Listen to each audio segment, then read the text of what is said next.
if it helps. Well, I was just thinking if it would be easier for somebody that's not virtual to run the meeting, but if not, I can do it. So I'll call the meeting to order. Welcome to all of our guests. Cassie, can you go through the virtual meeting guidance? Good morning, commissioners, members of the public, and staff. To help us have a smooth meeting, I'm going to review just a few decorum rules for all. While the commission and staff are in person, we are still offering a Zoom option so members of the public can attend. If you're attending virtually and would like to speak, you can do so during appearances by the public. As a reminder, this meeting is being recorded and streamed live on YouTube, and the public chat has been disabled, but you can still send messages to the host if need be. Finally, commissioners, please use your microphones while speaking and make sure your voice is directed towards the mic. When you are not speaking, please ensure your mic is off so others can utilize the mics. Now, as a reminder, only 3 of the table mics can be live at a time. Also, please state your name before speaking for those who may be joining us via Zoom. Those are the decorum rules of the District Commission. Thank you for following them, and let's have a great meeting. Okay, thank you, Cassie. Any announcements? No announcements. No announcements. Okay, any appearances by the public?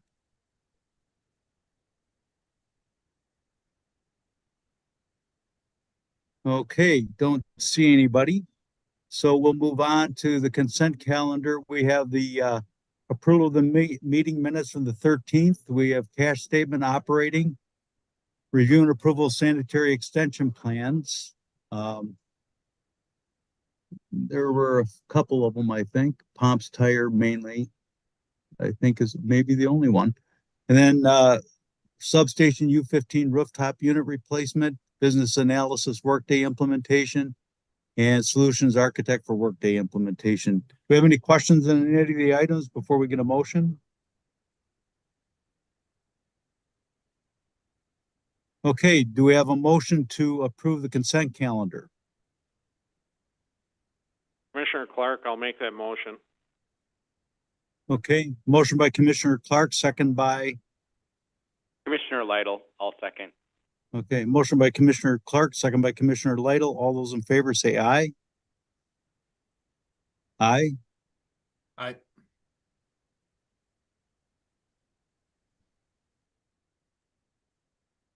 Can people hear me? They must be able to if I've asked for the motion. Yes, yes, Tom. Okay. I just saw some message from Cassie that.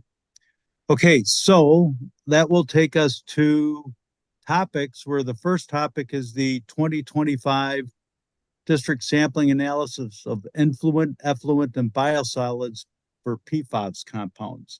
Marty, I think you're going to lead this off. Yes, thank you.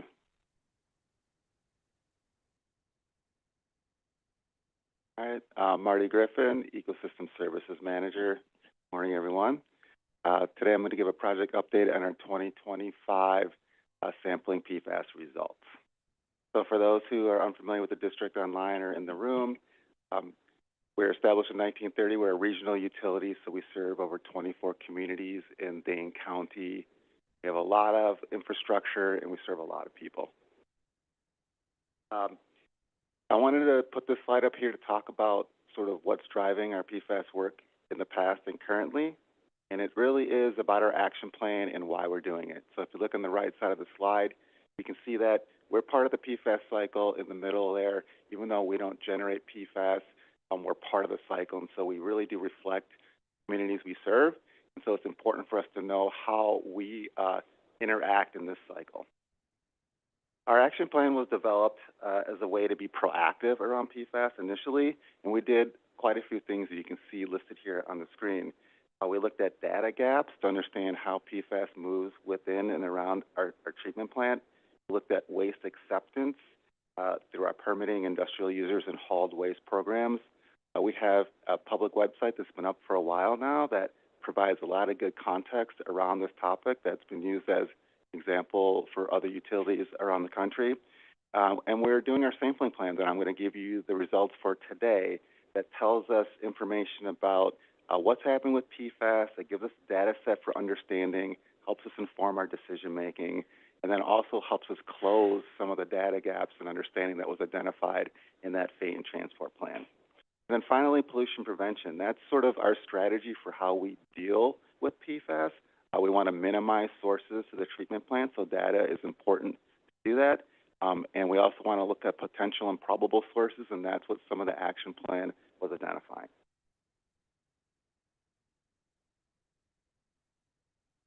All right, next slide. Thank you. So for 2025, what were our goals? Well, we continued our monthly and quarterly monitoring of wastewater and biosolids, so that was our looking at things over time. We had composite influent samples that were monitored, and individual force main influent samples were monitored, and biosolids. And we also looked at our effluent. We also refined some of our sampling methods for influence, so understanding what's coming to the plant is really important, and being confident in that data is really important. And we were noticing some inconsistencies, so we worked with our lab and modified some sampling methods to make sure that things were working correctly to give us the best quality data. We also did the same thing for effluent. If you remember, last time I came here, we were looking at two different types of sample collection, composite versus grab, and wanted to make sure that which one we chose was truly representative of the district's effluent as we prepared for PFAS to be in our permit. And so we did that over the course of days, and we found that there was no difference. But this year, 2025, last year, I should say, we wanted to make sure that as the permit got rolled out, that time of day wasn't an influence. So in 2025, we looked at the time of day for grab versus composite, and I'll show some of that data too. And then the last thing we did in 2025 was look at our hauled waste. So we know that's a data gap. We know that influencing or effluent, we don't know what's in it. And so we kind of came up with a plan in 2025 to figure out what to do. All right, I'm going to get into the data now. For Influent, the first thing I want to mention is in 2025, we looked at 40 PFAS compounds. If you recall, in the past, we looked at 33 PFAS compounds. We looked at 40 this year. That's because the EPA and DNR added 7 new compounds to the approved certified list for analysis. So now we have 40 that we look at.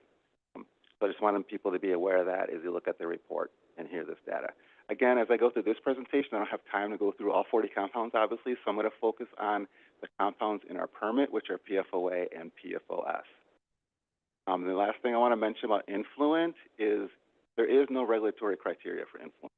We do not have regulatory limits in our permit, and so really the reason why we're looking at our Influent is to help us inform and measure changes over time. How does what comes in influence our biosolids and our effluent, which is permitted, and how well our actual source reduction activities are working. Here's the data. This is all of our influent data from the time we started sampling in 2021 all the way through 2025. So if you focus on the far right side of the graph, that's our most recent data. And you'll see that it's variable, results are similar from past years, and the pattern pretty much stays the same. The one thing I want to point out on the far right is you will notice that certain colors over time always stay on top and certain colors are always on the bottom. And we saw that trend happening again.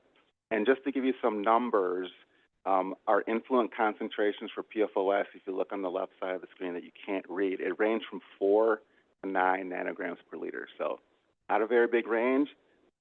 That's pretty good. Thank you. The different colors are the different individual pumping stations that come into the treatment plant. So we have 5 pumping stations. So we look at concentrations in each of those. The one thing I want to also point out is that's not on this graph is that now that we're looking for more PFAS compounds that we have in the past, we are seeing that some of those newer ones that we haven't found are showing up in higher concentrations. So that's just something for you to note and for future reference. So as you can see by that graph, there was no big super high line at the top of the graph, always pumping PFAS to us. We were pretty variable. They all stay with the same range, which shows us there's no single continuous source coming to the plant.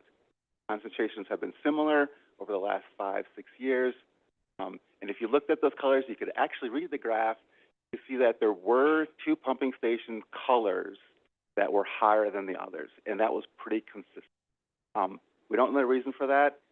We're still trying to investigate that, but that's one of the positive aspects of looking at our influent. We can see that trend, and then helps us figure out how do we look at that deeper and figure out how to address that. And then I was talking about new compounds. 5,3-FTCA is a new compound. We have never looked for it before. We found it this time because it was on the list. That particular compound, based on the literature and things that we know, could be an indicator for certain sources. We don't know yet. That's something that our Influent data allows us to now dig in deeper to look into. So very positive results and stuff for us to look into the future.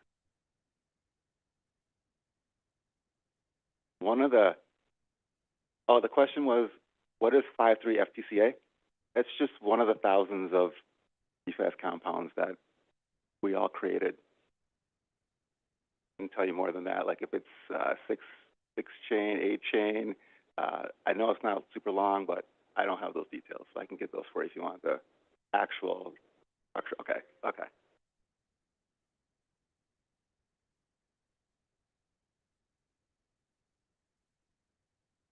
All right, we'll move on to the effluent. So we do have regulatory limits for effluent. We have them for PFOA and PFOS. And that's because there were surface water criteria promulgated by the DNR in 2022, and they started rolling those out in the permits as they were reissued. And so in our reissued permit in 2026, those limits were put in effect. The limit is 8 nanograms per liter for PFOS and 95 nanograms per liter for PFOA. And so to make sure we're meeting our permit, the DNR is taking a phased and stepped approach. What they're doing is requiring monitoring of our effluent. It's the first step, and that's what we're doing. So we collected effluent samples monthly from January through December, and I talked about that comparison between grab and composite, so we did that in January. Let's look at the data. So I'm showing you for PFOS. The limit for PFOS is our lower limit. That's why I chose to show this particular compound over PFOA. So that's the 8 nanograms per liter limit. You can see it by that dashed horizontal line. And again, this shows all of our PFOS effluent data from the time we started sampling in 2021 all the way through 2025. So the far right side of the graph is the 2025 data. You also see 2 colors. You'll see orange and brown. Those are just the 2 different sampling types, grab versus composite. Right away, you can see those lines line up pretty well. So that's really good news. And you can see that on the far right, you only see 1 color, and that's because based on our previous information, we chose to do grab sampling, and that's what we did. So it's grab sampling is what you see. You can see, if you could see, maybe you can see on your screen if you have it closer, but for that January sample, the multiple day, time of day, you see a bunch of stacked dots because they were pretty much the same, and that's really, really good to know. Time of day doesn't influence that. So those are results. If you could read the graph on the far left, you'll see that it ranges from 1.8 nanograms per liter to 6.1 nanograms per liter, so well below the limits that we have to meet. I like to show this graph because it sort of compares our influent and our effluent, because it shows the influence of what comes into the plant and how it changes what goes out. The other thing it helps us understand is what's happening within the plant when it comes to transformation and precursors.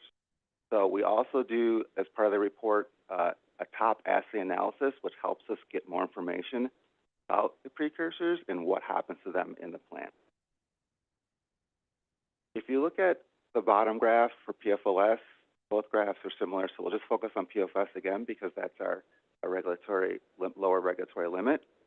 If PFOS came into the plant and was a complete 100% pass-through, there'd be the same coming in as it was coming out. So if you look at the orange line, which is influent, was coming in, you would see it supposedly would be the same as the blue line. It's not the same, right? So something's happening, and that's what this comparison of influent and effluent can tell us.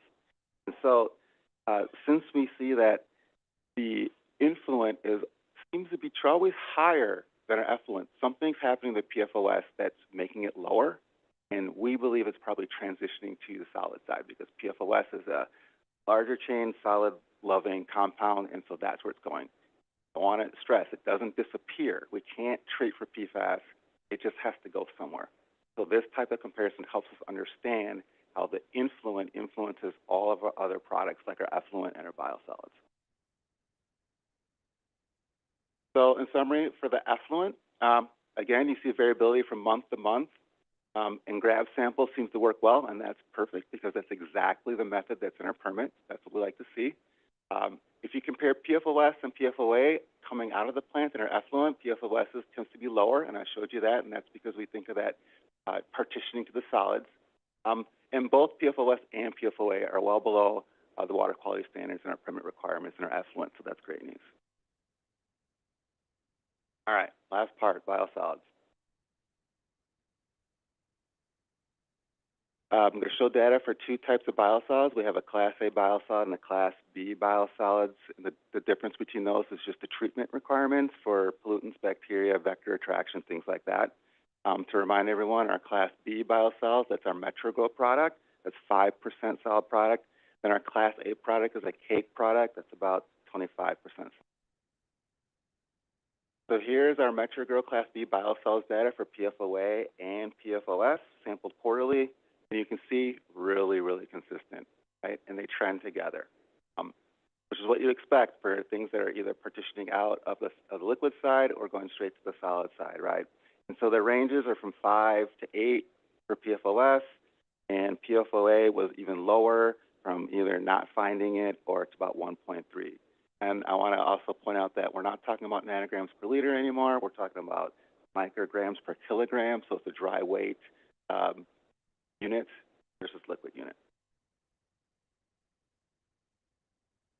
The other thing I'll point out is if you actually read the full report for the other 40 compounds that I'm not showing here, again, the 5,3 FTCS shows up in our biosolids as well. We weren't looking for it before, but now we are, and we are seeing it there. So that's another thing we're tracking.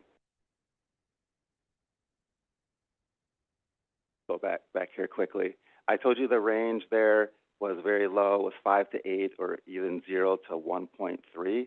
And to put that in the context, in a regulatory context, DNR does have an interim biosolids strategy.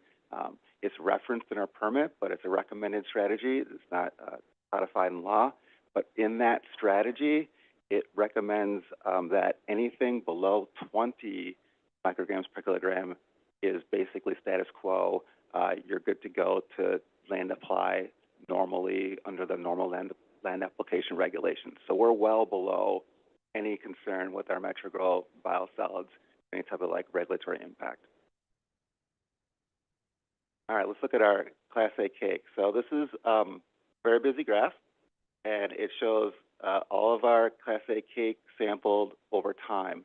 And the colors represent the different years in which the cake pile was created, because we wanted to see what happened over time, and also denotes different compounds, either PFOA or PFOS, right? So the reason why we did this sort of longitudinal look at what happens to the Class A cake piles as they sit is because we wanted to know in a storage situation, right? If you create a product and you have to store it, what happens there and how do you know what's going on? So we're actually discontinuing this because we have enough data, as you can see on the screen, to understand what happens when the piles sit. So you notice that on the far right side of the screen, there's a lot less colors, right? Because we stopped tracking over time in 2025. The one thing I do want to point out on the far right side of the screen, which is our 2025 data for PFOS and PFOA, those are the darker colors, and they're actually the lowest lines on the screen. The ranges were from 8 to 11 micrograms per kilogram. PFOA was 7 to 14 micrograms per kilogram. So even though you can see that over time as the piles sit, you can see some increases and decreases in PFOA and PFOS, the reality is if it doesn't sit and we are able to distribute it right away, you can see on the far right side of the graph, the levels continue to be low. And that's really an important thing for us to know and answer our question. What does storage do to our biosolid distribution?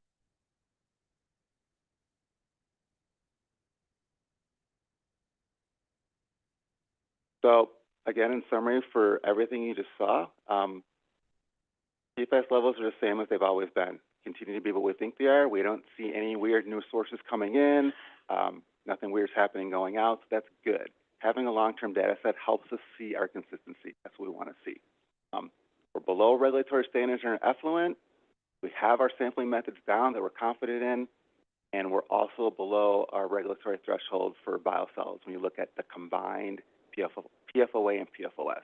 That's important because the regulations look at both of those compounds added up together, so they both have to stay low, right? If one of them spikes up, it will drive the other one up, and we could be in trouble. So that's something to understand.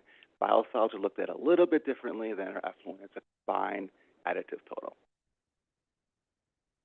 So last slide here, I just want to get into what's happening. So 2026, we're partway through. We're continuing to monitor everything as you've seen.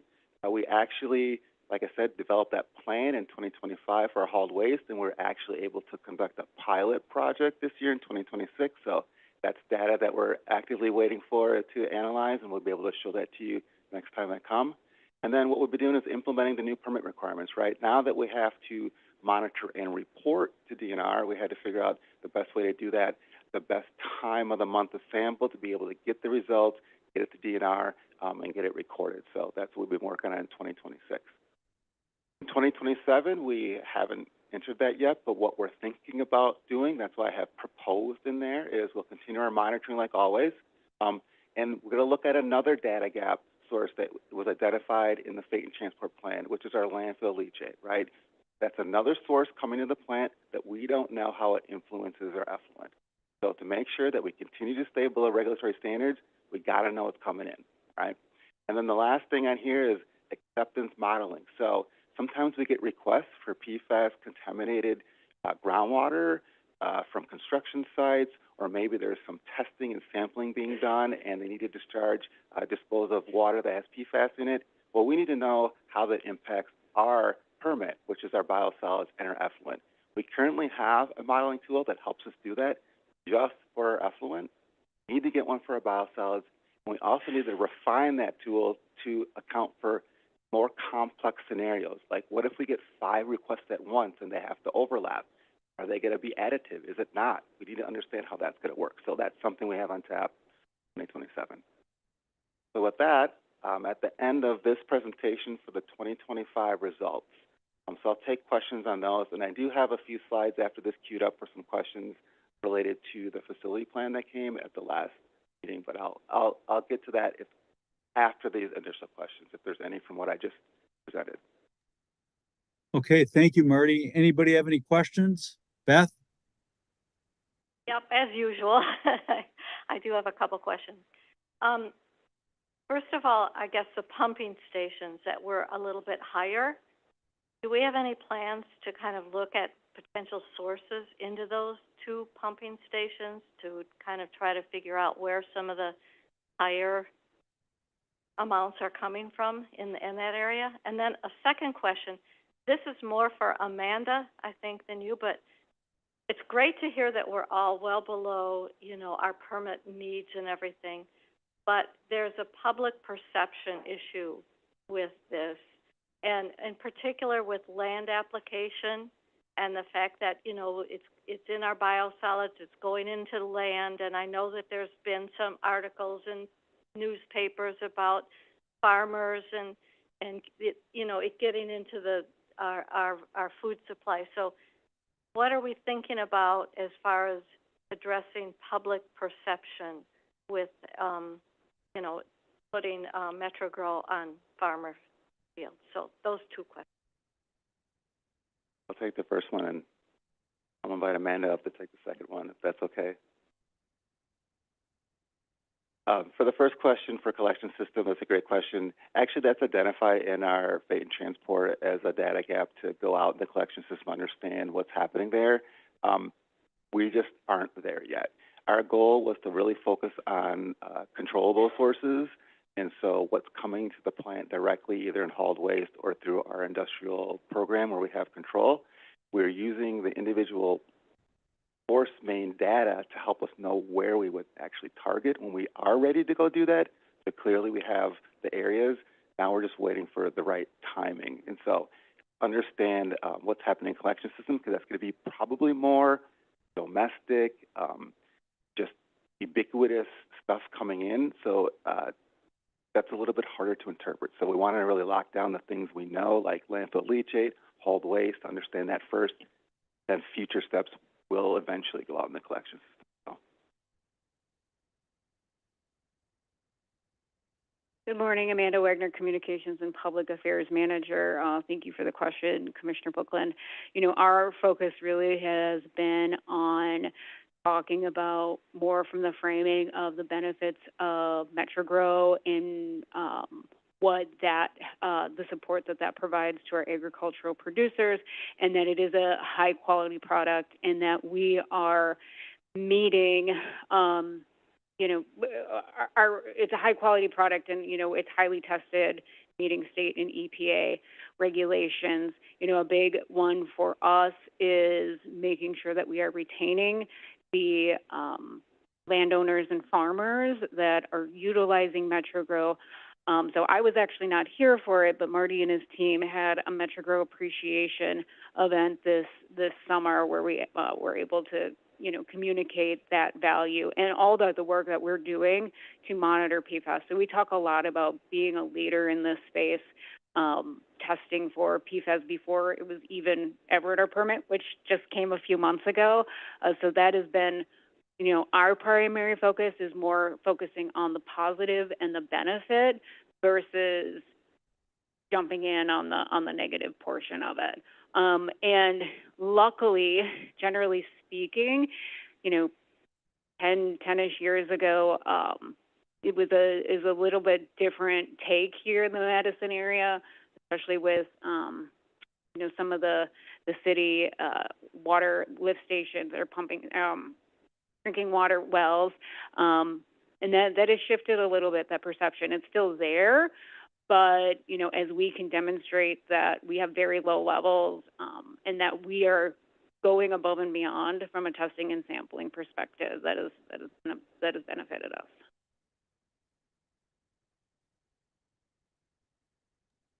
Okay, Dan, you have a question? Yep, from Marty, have you ever taken the DNR's map that shows where all the PFAS is in Dane County and overlap years? Is 18 or one of them near the airport? I don't know where the pumping stations are, I'm sorry. But if you look at, DNR has a map that shows where Dane County's all their PFAS is in the water where they've tested. I wonder if it's an overlap of what we're... We haven't done that, so that's a good suggestion. I just want to get clarification. Are you talking about surface water or groundwater? Are you talking about everything? I think it's groundwater is what it is. It shows, like, where I live over by Guabisa. Well, if you look at the airport to the north of Madison, that's bad up there. We know why. That's the airport.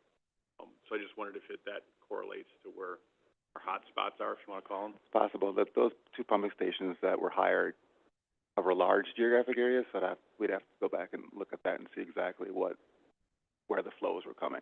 So that's a great suggestion. Thank you.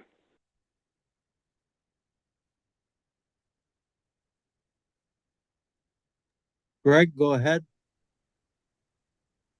Yeah, thanks, Marty. Commissioner Freeze. Question, I'm not sure who this is to, but we have a big biosolids project planned, right, to change our processes in the capital budget. So I'm wondering if, as part of that, there's any expectation that that's going to move around where these things end up, and if that would, you know. So I'm wondering if bench testing is possible as part of that design, or if that's what you're going to talk about next. You said there were a couple extra slides. There you go. Perfect. Thank you. So we did not put Commissioner Freeze in to plant that question, but that was an amazing question and segue to this exactly what we would want to get into. So this graphic you see on the screen is actually showing the process for what the new Listec Class A liquid biosolids that you learned about as the preferred option in the facilities plan. On the far left is basically MetroGrow, like what comes out of the digesters, right? It's a 5% solid. It's our liquid biosolids, right? And so there's two steps that happen. The first thing is you got to remove all the water. You got to de-water that, right? And that's going to basically create a cake exactly like pretty much the cake we have here. And that dewatered cake then gets more processes happen to it, and then it becomes that liquid list-type process. So if you look at biosolids and you looked at the data I previously showed, where they're measured in the mass, and so the mass doesn't change throughout this process. What comes in, what goes out, right? So we're presuming that when you do this dewatering part that comes up with our dewatered biosolids, those numbers should look exactly like what you saw on that far right side of the graph of our dewatered cake. We're very low. And so once it goes into the list deck process, that doesn't add any more PFAS, doesn't create any more PFAS. So we're still expecting that. And when we looked at some of the data at the St. Cloud treatment plant in Minnesota that they were gracious enough to provide to us, because they're running this process right now, exactly what I described, and them sampling at each one of these steps proves out to be true. So that's not our plant, so I'm not going to say it's going to be exactly like that. Take this sort of with a grain of salt, but this is theoretically what we expect to happen based on the information we have. So pretty confident that our new product we're moving toward isn't going to add any more PFAS, and in fact should look like the levels that you saw on that far right side of the graph of our dewatered cake material pretty much the same year it was made. Thank you. Perfect.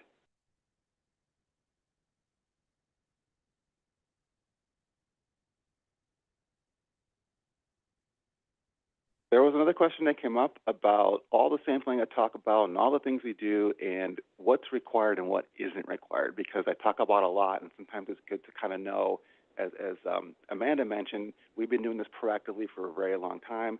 Now some of the regulatory landscape has changed. It is in our permit, but it's kind of good to see what we're doing. So you can see that on the far left side. Those are all the things we're looking for and where sort of it's required or not required. You can see our action plan has a lot of check marks, but the other two columns, WPDS permit and DNR or EPA guidance, which, you know, those are our regulators and they're controlling, even though they're not necessarily the force of law. There's a lot of check marks in there. And there is no area that we look at that doesn't have a check mark in one of those regulatory type of columns. So I just wanted to reassure people that even though we were proactive in doing things on our own, we were actually paving the way for these other things that came in later to well prepare us for where we are right now. Okay, thanks, Marty. Ezra, you got a question? Yeah, thanks, Tom. Marty, I had a question pop up when you were on the previous slide about the, I'll call it the budget for PFAS in a future Class A biosolids product. Do you mind going back to that slide? Cassie, could you go back one? Thank you. Maybe I'm thinking about this wrong, but I just thinking about this like a budget and tracking kind of what you said. I get that the percentage would be 30% in the dewatered biosolids at the beginning, but recycling 70% back to the plant makes me think that the mass is growing, right? I mean, it's got to go somewhere. And so there's going to be more and more, and it's going to continue to recycle through, but it's going to build. I don't know if we know whether it's going to build in the liquid or in the solid fraction, but it would seem to me that over time it's going to go higher and higher, potentially in both, maybe even in the dewatered biosolids, so that this wouldn't really be the dynamic reality of it. Maybe it'd be the static reality of it. Am I missing something? Does that sound right to you? I'm just kind of curious for your thoughts on that.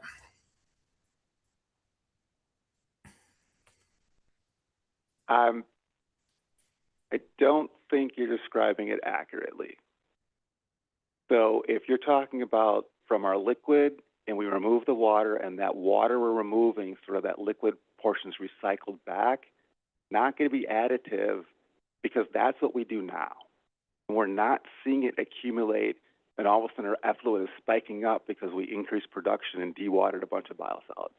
So I don't think I have the answer to the actual chemistry as to why it's not additive.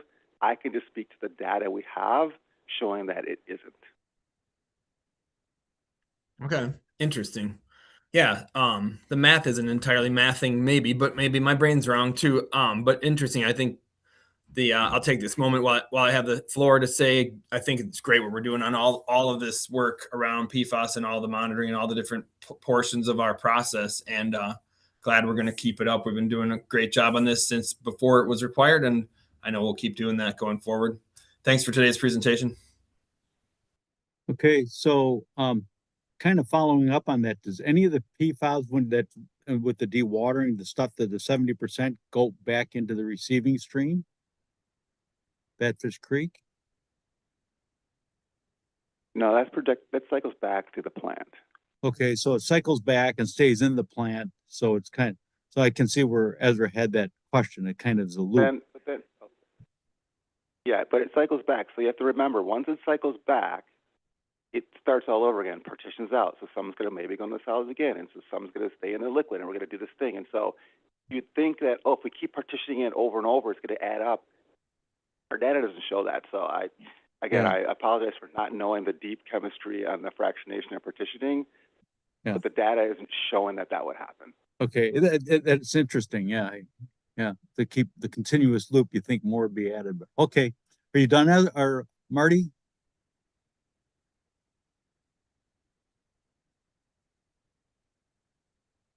Marty, you're done. Commissioner Buckland, I have another kind of a question, I guess. I think PFAS, if I'm not mistaken, partitions out depending on the chain length of the carbon. So the higher the chain length of the carbon, the more hydrophobic it is, and the more likely it will be to, partition out in biosolids. I'm still kind of concerned about land application.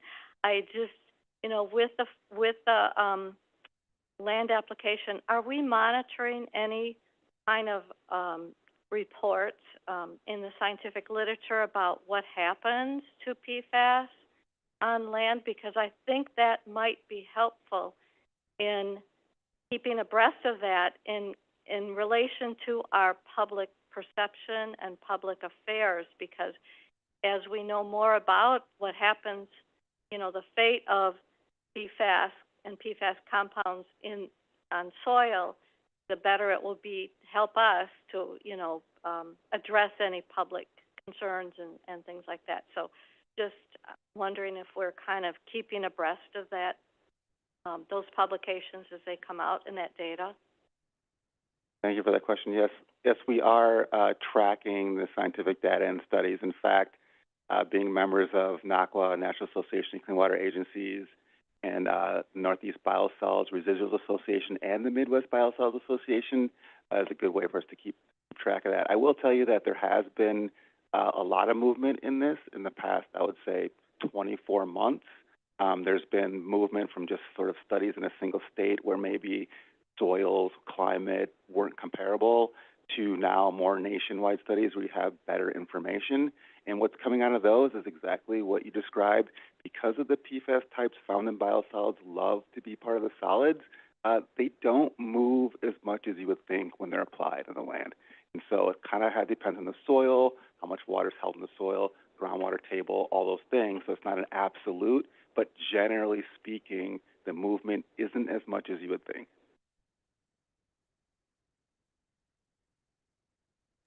Okay, anybody else have any questions? Okay, seeing none. You have anything else, Marty, or are you complete, or you're done? You're getting up. Thank you. Appreciate your time. Thank you. Okay, that will take us to the next item, which is on staffing levels. And I think, Eric, you're leading that off. I am, thank you. Eric Dundee, Executive Director. So wanted to start today with just a quick recap of why we're here.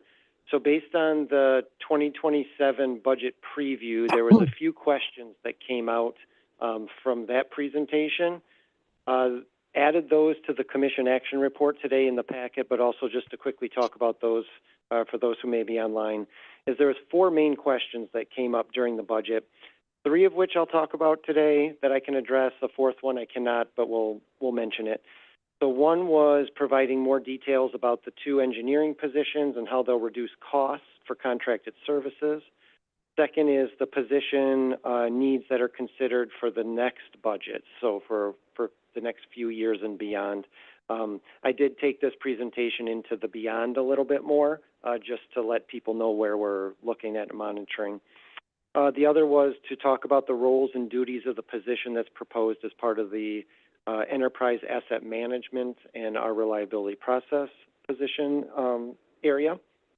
And then the last, which unfortunately I cannot address today, is talking about the efficiencies that are going to come with the enterprise asset management program.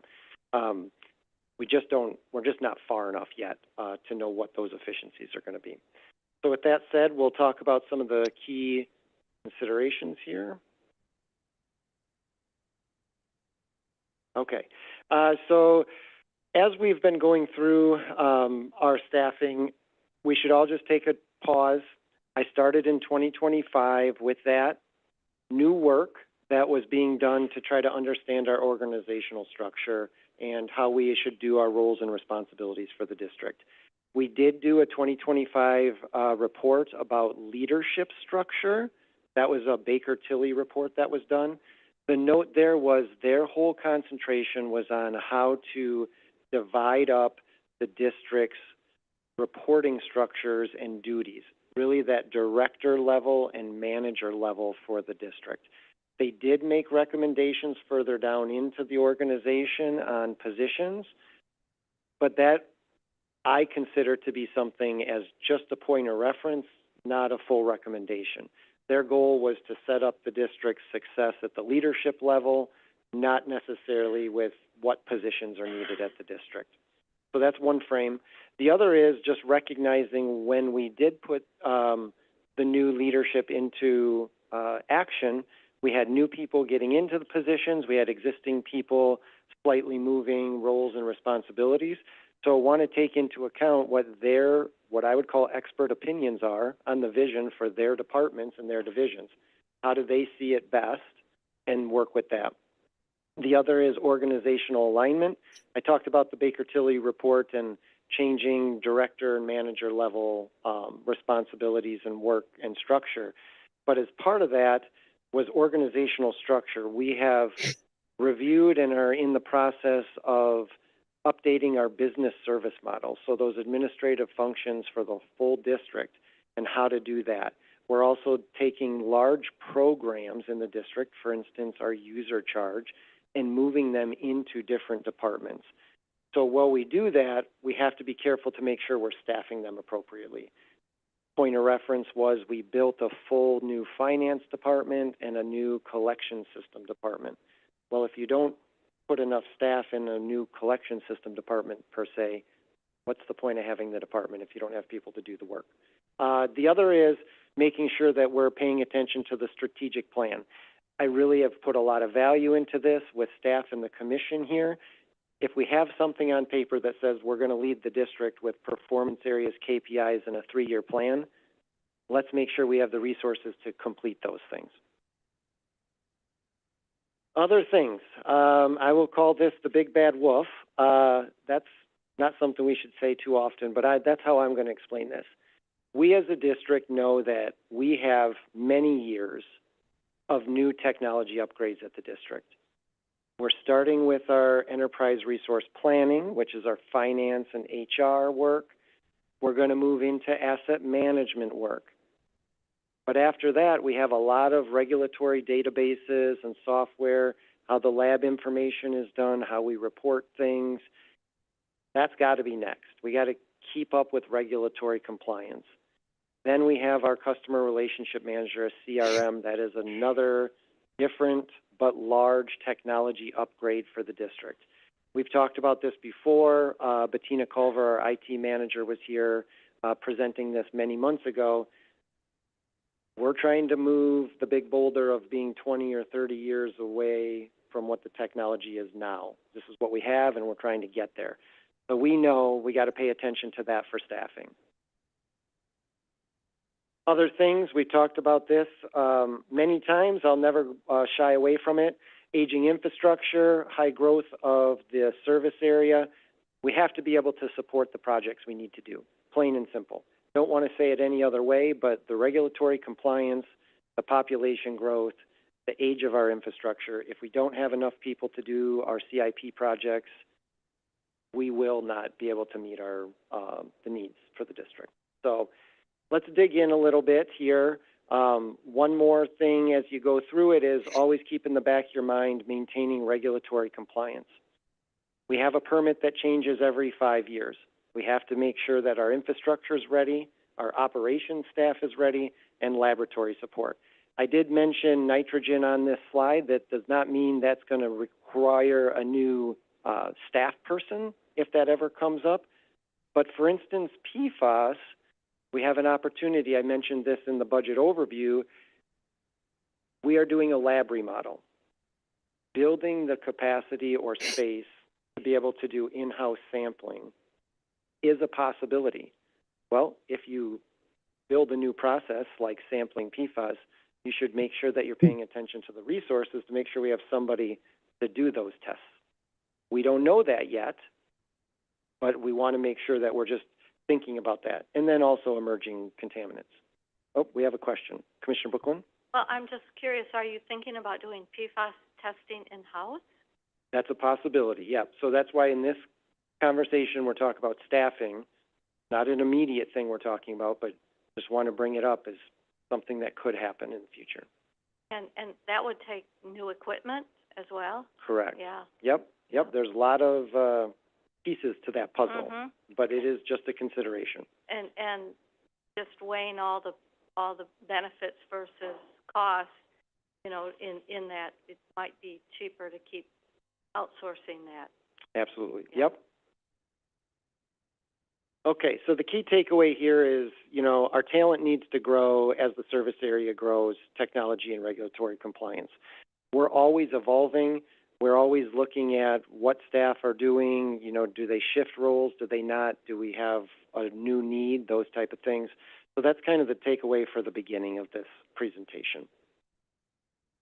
So talking about immediate needs for 2027.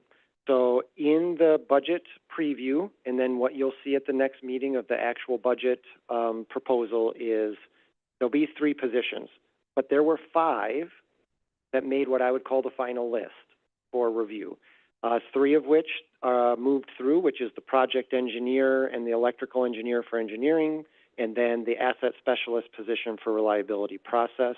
Quick note on that one, just wanted to add the bullet there that based on our 3-year plan and that project timeline, this would be an addition in like quarter 3, quarter 4 of 27. So just want to put that out there that with our new strategic plan and our work plans, we can already know approximately when that person would be of need. And then we also had 2 other requests that were held. I'll talk about those later, but this is just a summary. So let's talk about the engineering positions. Really, what we're trying to do here is add capacity based on our capital improvement plans, what we are proposing in the 6-year plan. We know that we have very large projects, our heat and power and biosolids project that need work. We need staffing for those things. Same is done with electrical engineering, but with a little bit different view. The perspective on electrical engineering is if you don't have an electrical engineer to help you complete a project, that project stops. What we do now is we make sure that we consult those services out if we need to. Problem is we also have to have electrical engineering needs as part of our operations and maintenance projects and just things that we do on a day-to-day basis. So in that case, we're trying to look at both of these the same way. If you look at the bottom bullet on both sides of the project engineer and the electrical engineer, we're talking about reviewing the difference between consulting services and in-house services. So what that does is that actually gives us information based on the liquid processing improvements project that says approximately for 3 years, a full-time contracted staff member or somebody in a consultant is about $1.7 million worth of fees.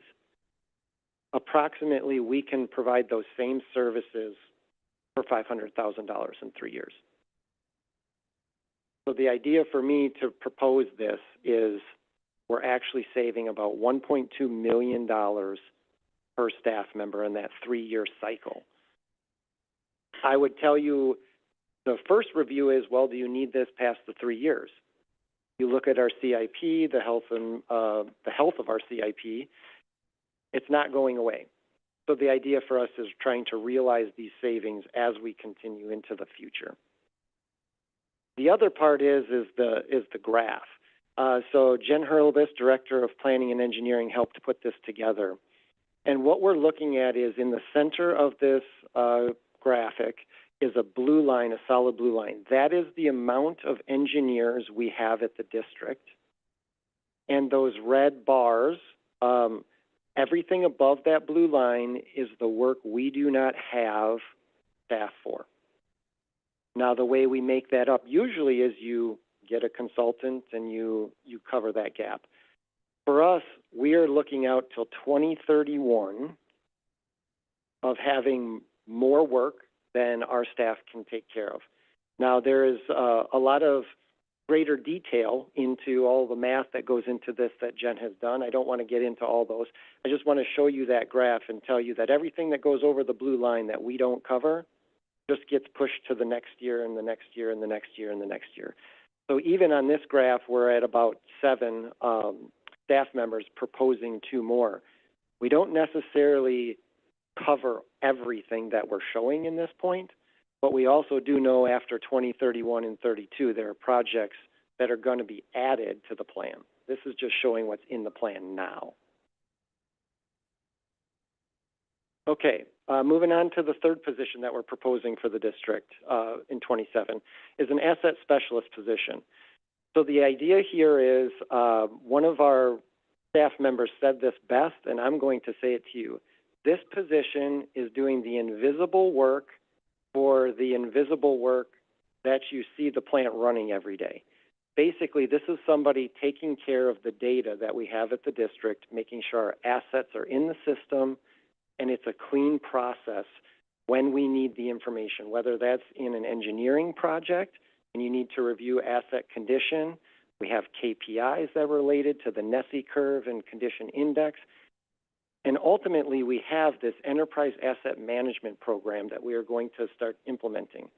We have learned from the enterprise resource planning, the ERP project, if you don't have clean data going in, you either better fix it right away, stop the project, or deal with it later. And the deal with it later is not what we're aiming to do.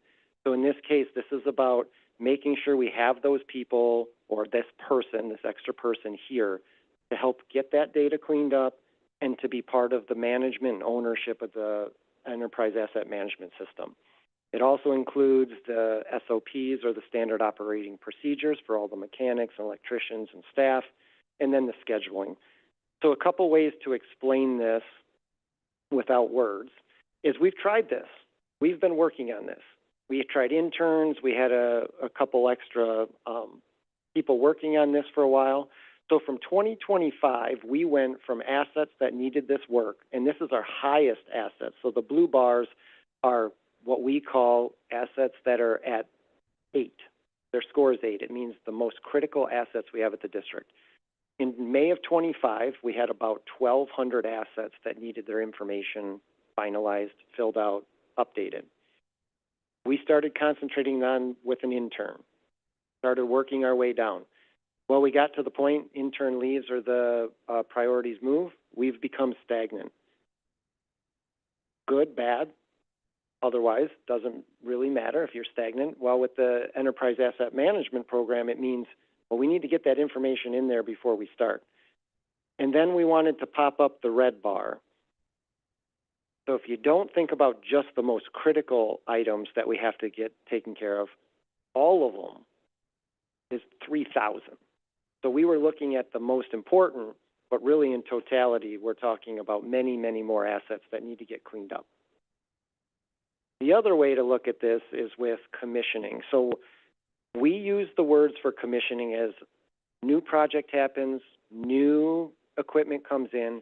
The process of commissioning that equipment is making sure that data, the asset information, the parts, all that information is in our system. You can see in 2025 and early 26, we're in good shape. We don't have the treatment plant or pump station projects where all these assets are coming in. We don't really have a driver for that right now. We've been very good about that. But you can see As we project out for 27, and then when liquid processing really starts, that starts to go up, and that goes up fast. We know also right after that comes our biosolids and heat and power project. So in this case, this is another reason this person should be here, is to help us do that work. Okay, taking a pause from the existing requests and talk about what's next. 2 positions that were removed from the budget proposal this year. One was an operations planner. This is somebody to replicate what we do in our maintenance department.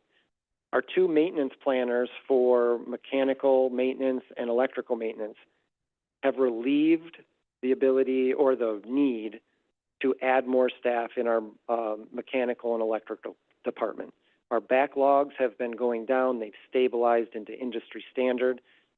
We can replicate this and know this is a success for the district.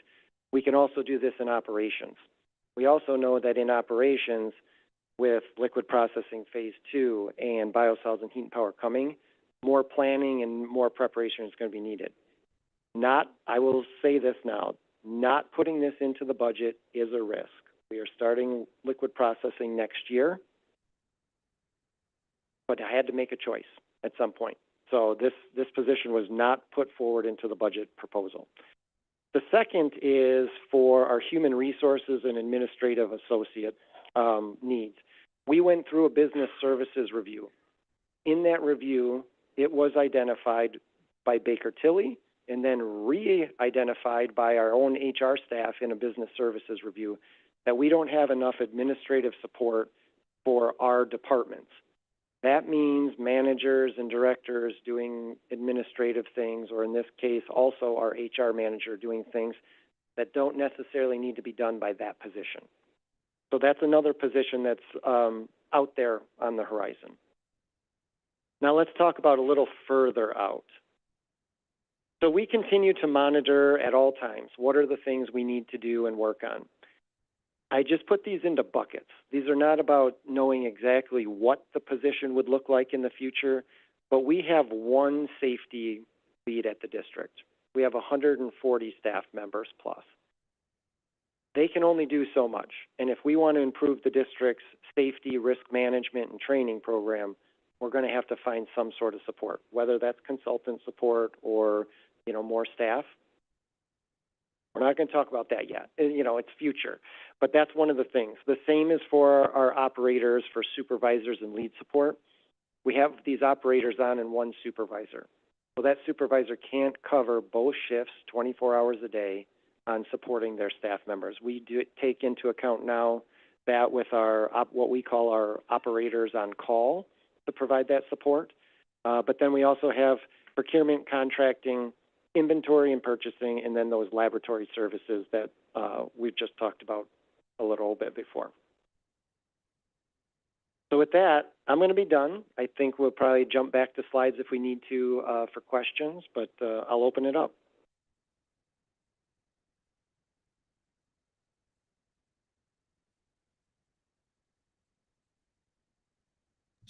Dan, you have a question? Go ahead.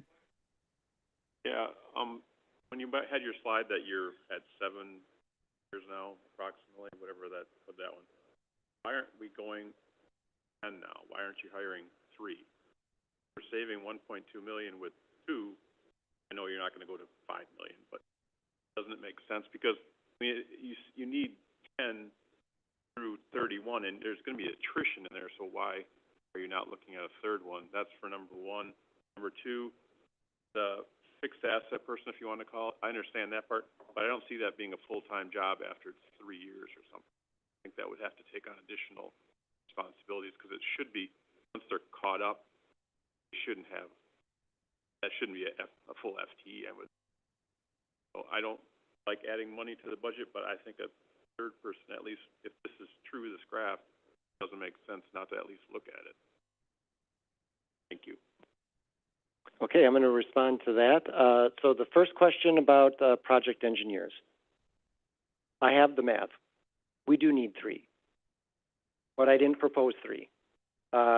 Whether you want to call that, public-facing proposal or not, thank you for bringing that up. But yeah, the math says 3 is required, to get us through this, but I did just propose 2. And then the second one on the, asset management person and that, you know, getting caught up. Yes, that's true. Once we get some of this stuff cleaned up, we are able to be done with some of that backlog work, but we still have the new asset management program that's going to need its support. So yes, this person will start in one way, transition into kind of the upkeep and doing the new things. So yeah, we see it as a long-term need, just with some roles changing. Follow up on your first one. You go back, you save 1.2 million. Have you done that if you have 3? You know what I mean? You know, you have the slide that said you added 2 and you saved 1.2. You figured that out if you had 3? Yeah, so each person, so we add 2 people, each one is $1.2 million per person we're saving. In this case, though, if we go up to the third, and I'm not trying to say no to staff, if you propose more staff, I'm right there with you. But for us, that means then our CIP, we got to make sure we're looking at that again. And I'm not saying rework it, but now you have another engineer to take on more work. We have delayed work based on the amount of people we're projecting for the future years, pump station work, lining work. You add that third person, now the CIP funding needs will go up.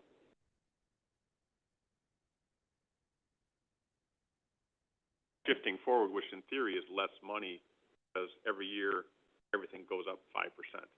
So have you looked at, even though it costs more now, it might, if you look at a 10-year picture, I'm guessing we're saving tens of millions of dollars by doing that, just from my number.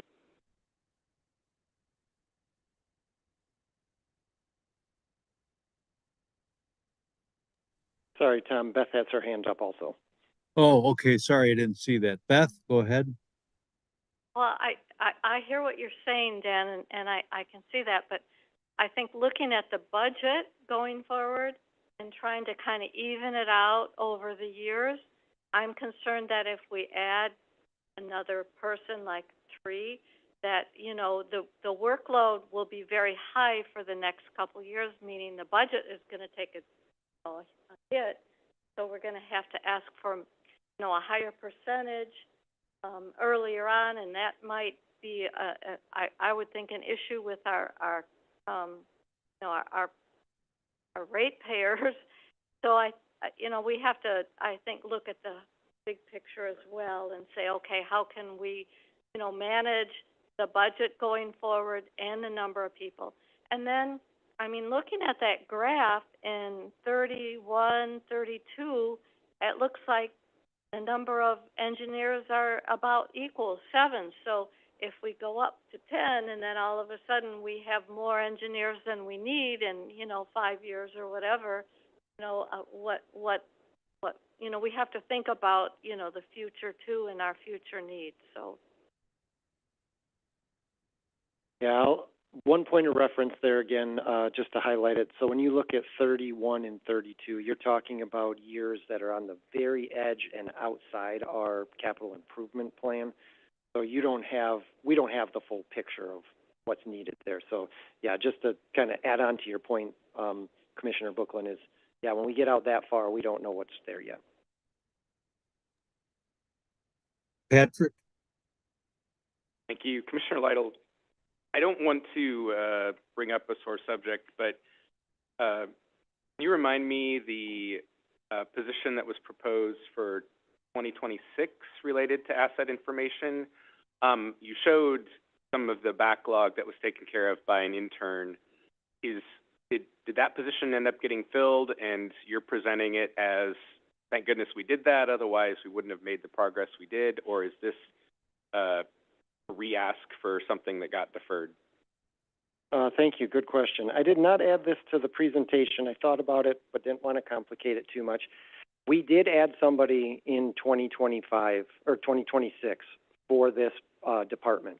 That person has been concentrating on the standard operating procedures, the backlog work with our supervisors, and that's what's actually showed us that our existing mechanical and electrical backlog is not creating more technician positions that we need.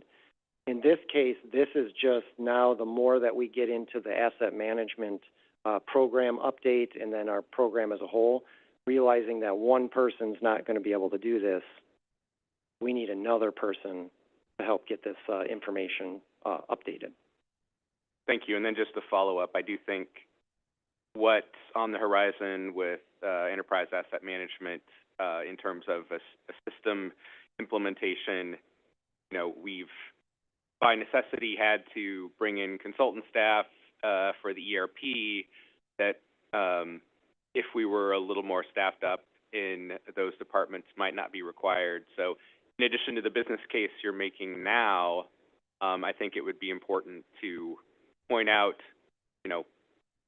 inevitably I'm sure there will be needs for implementation support for that contract, but if we could point out that, if this position is approved and filled, then, we will have avoided some costs for outside consultants because we have a little deeper bench around asset management. So just something for a future note.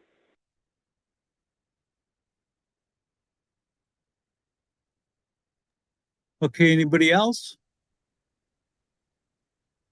Okay, I think we're completed on that item. So we will move on.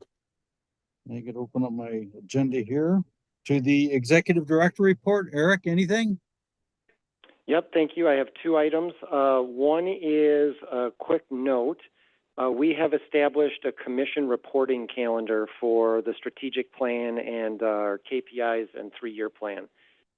Based on the work we're doing with the executive director performance subcommittee, we are slightly making a change that the annual KPI and strategic plan, 3-year plan projects report is going to be moved to October. It was shown in September. It's going to be moved to October to line up so that the commission has that information before they start their part of the executive director performance review. So just trying to line that up. The second is that we did hold our customer community budget preview meeting. We had a couple commissioners there for that. We had about 25 total attendees in person and virtually. I would say overall the presentation went very well. There was a good, healthy question and answer group as part of that. And just wanted to note that. I'll let any commissioner in the room who wants to add context, they can, but just letting you know that that was a successful event in my eyes. And that's it. Thank you. Okay. Committee reports, Ezra, I think you're set for the next meeting to present. Yeah, I might chime in with a couple little details if that's okay. Yeah. We've met a couple of times. Yesterday was our second meeting since last time I think that the commission met, and we're working on goals for Eric, performance goals for the next 6 months, which was the commission's direction last time we all met about that stuff in closed session. We've got a final set of recommended goals. I think Eric and staff are sort of tidying up the document, but those will come out to you by email ahead of the September 10th meeting. Eric promised by Friday the 4th, should be able to get those out by email. And so you'll see those a little bit and can, read them over ahead of time. And then we'll be meeting in closed session on the 10th to talk about them. We've got a process in mind to work through those, just sort of making sure we kind of follow Robert's rules and make, motions as needed. If there's anything we want to change in those motions, discussion, votes, kind of get through if there's any tweaks, and hopefully we think it's a really robust, good set of goals, but we'll see what the commission as a whole thinks about it on the 10th. And then we ought to be able to bring those forward in open session and approve them later on that same day and move forward. The other thing that's worthy of note, I think, just by way of transparency is and information is we yesterday took a quick look at Eric's got a proposal on going forward with some continued executive director coaching, a smaller, much more targeted sort of scope than he had this last year. And it's a small dollar number that wouldn't normally rise to the level of the commission. as a whole having to approve it. So he brought it to the committee, and the three commissioners on the committee thought it sounded really good, and took action to approve that at our level. And it's a 6-month retainer through February of 27 at about a $15,000 not to exceed. So much more targeted, like I said, engagement with the same firm, same coach that's been working with Eric this last year. That's it for us for now, and you'll hear more from us between now and the next meeting, and then at the next meeting. Okay, Thank you. thanks, Ezra. Greg, anything? You guys haven't met yet, have you? Nope, our next meeting is September 14th. Okay. That will take us to operations report.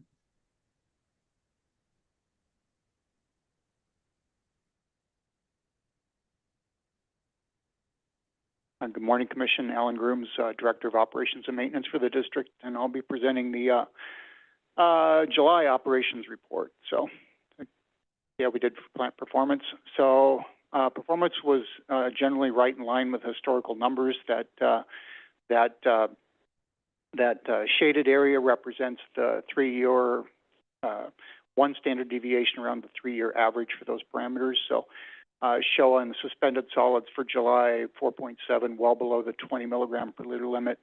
BOD5 4.2. A reminder that I've brought that consistent with looking at previous data around 2020, just to provide a better historical context for that, because the CBOD numbers would have been much lower and skewed that shaded area down. So this does reflect a better picture. It's not truly the last 3 years, but it's the last 3 years of data. Would be a better way to maybe characterize that.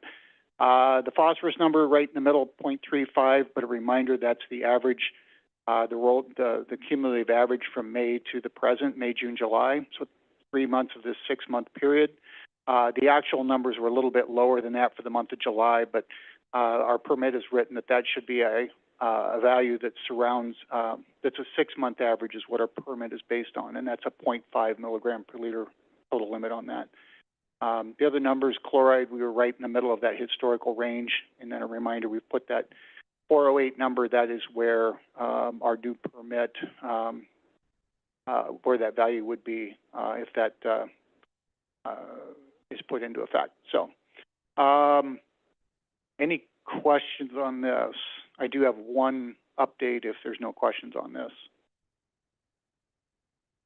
Okay. A little bit of foreshadowing. Unfortunately, we will have more on this next month. We did have a permit excursion on BOD5 for the month of August. So we had a spike up in that value and then come down. I would say, just having run treatment plant operations for many years, the correlating things we tend to see with that, like ammonia being high along with that, or the blowers being pulled down, effluent DO struggling. None of those things correlated with that elevated BOD5 level, but the lab data, they double check the numbers. It doesn't appear to be a lab error or a sampling error, so the values appear real. We have I'll say a working hypothesis. So when I come back with this metrics for the month of August, I will let you know how that hypothesis panned out. So, but that has been reported at the DNR that we've had this excursion, and so then that'll be in our monthly DMR. Any questions on that? Okay, anybody have any questions? The switch screens to see the. Thank you. Okay. Thank you. So that will move us to Paul, regulatory and legal. Yes, Paul Kent, District Legal Counsel. And this is the point, kind of reviewing legal services, again, looking back the month of July, just a quick summary. And certainly one of the things we're doing is wrapping up information items, but in terms of general services, a lot of it fell into various contract matters and a few regulatory items. On the regulatory side, did get a chance to review and comment on the PFAS report, but there were also comments that we were working on for the district on the groundwater standards that DNR is proposing. And there's also pending rule on facility planning. There was an EIA that we, couple of minor HR items. But on the contract side, a variety of things.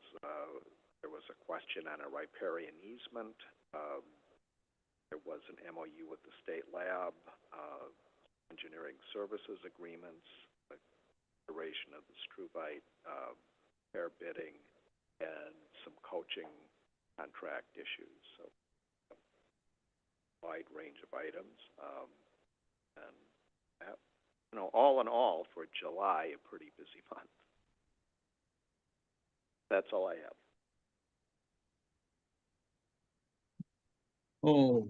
Okay. Any questions? Seeing none. Okay, that will take us to future meeting schedule, future agenda topics. Anybody? Any other business? And Ken? Commissioner Clark, motion to adjourn. Motion by Commissioner Clark, second by Commissioner Freeze.